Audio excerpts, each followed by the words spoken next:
And when you're younger, you can fight 3 times a year, but then you have to lead up to it. Like that transition to a young black man that has to figure out the business side of life. I don't say on the other side, but has to figure out the side. Like if you fight 3 times a year, you're not as big as a Floyd, who's a friend of ours. Yeah. So figuring out the business side of what you are as a entity, as a business, and that's what your name brings right now. Sure. You're a business. Have you figured out that? And how is it hard to navigate that? I'm still in the process of learning every single thing. You know what the problem is? You don't have an identity. No one knows who you are outside of that career that you've been keeping afloat for the past few years. See, how do you turn what you do into who you are? It's called personal branding. And when people are in a field of study or a profession for too long, they forget about who they are, why those dreams got washed away. And so with that being said, that's why we decided to talk about this situation right here, where you find a young man who's in a career, and the career is everything that he is. It's his entire identity. And if you want to get your identity back, the first thing that you have to consider is, how do you find out who you are? How do you build your why? And why is it that you're in a position that you don't even know exactly how you got here? That's what we're going to get into, showing you how you can get your identity back and then claim your stake to fame, but in your own name. This is personal branding yourself so that you can not only get the bag, but you can get yourself to the highest level of awareness and success. Take 1 second and let's take a listen to another concern that also is coupled with this identity crisis. This is a conversation about building a business and status. Let's get into it. Then we're gonna see where we go from there. If Top Rank want to up the numbers, because price is gonna go up regardless. Price always go up. Yeah, price is gonna go up regardless. So we're gonna see. But as of like when you're talking like the business aspect, I'm just sitting back. I'm learning right now. I'm taking my notes, doing my homework on like the older people and what they done in their situations. And like I said, that's another fight within itself. So yeah. I want to be prepared for that when the time comes. So now, here's where you'll find yourself, and a lot of you might be able to relate. You've already tried to hustle something in your life, whether it's sports, whether it's your own little side hustle, or you've gone and become a full-blown entrepreneur, so you know how big that is. Taking something that you have and turning it into a business, but you don't have anyone that has done exactly what you're doing that was in front of you. So therein lies the problem. Who are you going to study? Because in this game, our industry, there are not a lot of people at all that did it the right way and retired with success. Over 90% of the people that retire from our sport end up broke within 2 years. The same statistic as the lottery. And you know what that's based on? It's because people do not understand money. And money is like dirt. You put it in front of a vacuum and it's gone.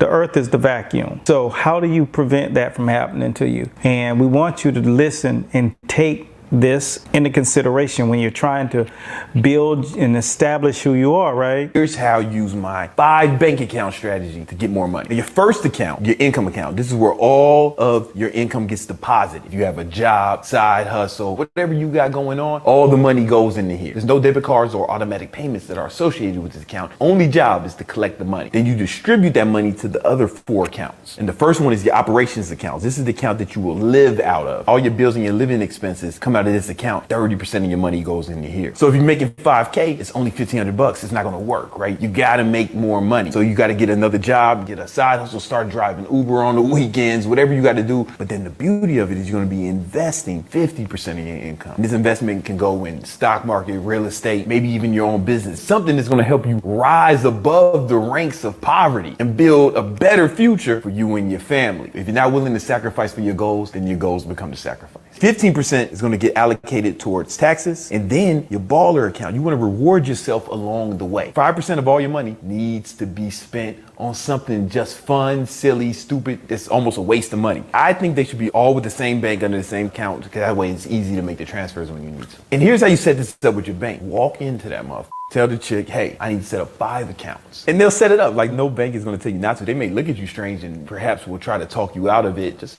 be firm in your conviction. Fighters fight. Trainers train.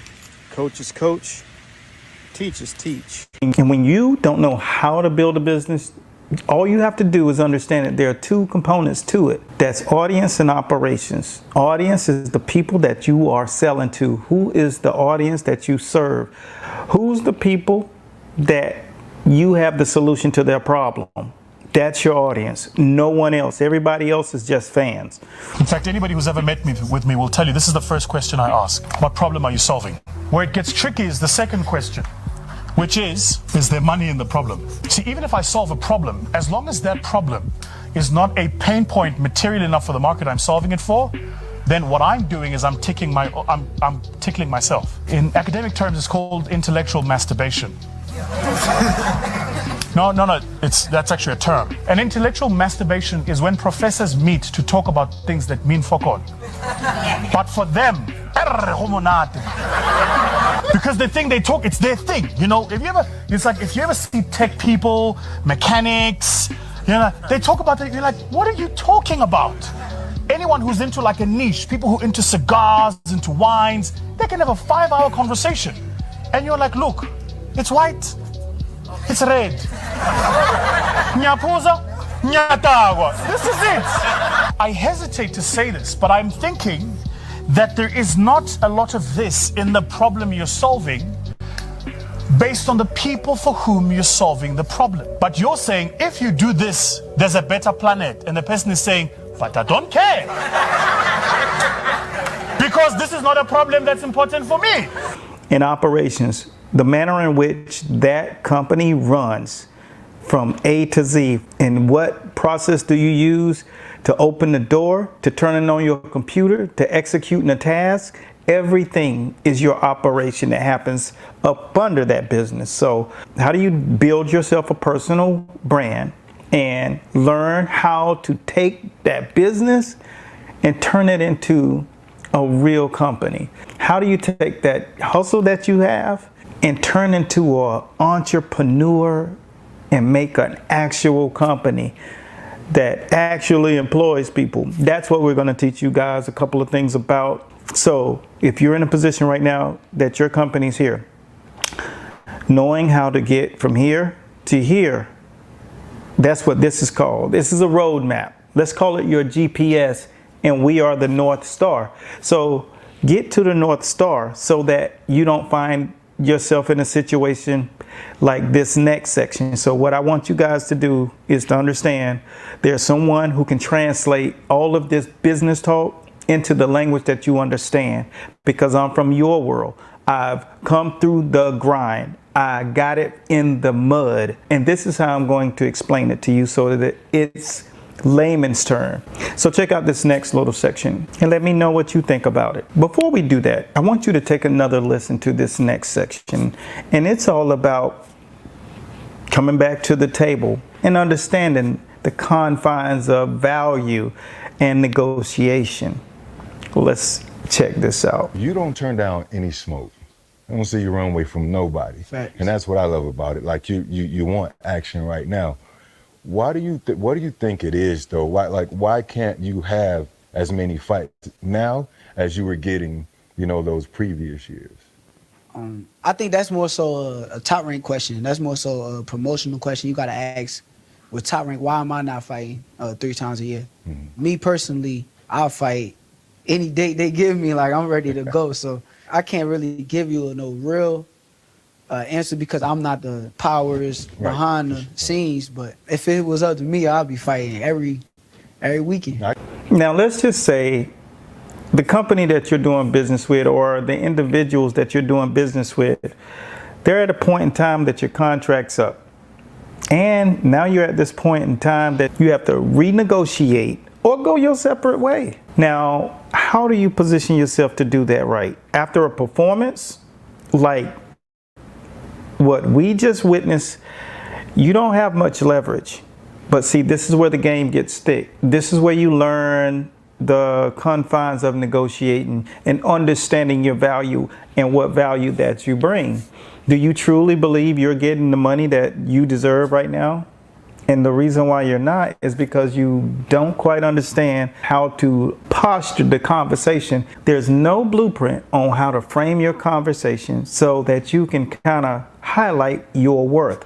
The only thing you know inside is how much you put into what you do, but that's not the recipe for your worth. So this is the conversations that we'll be opening up so that you understand the actual process of constructing a business and brand identity and understanding how to reach your value and negotiate when it comes down to leveraging things and getting some order in your business structure so that you can have an operation, because there are three components to the business. First, it's a system, and the system is taking something that you do every single day and make it the exact same way.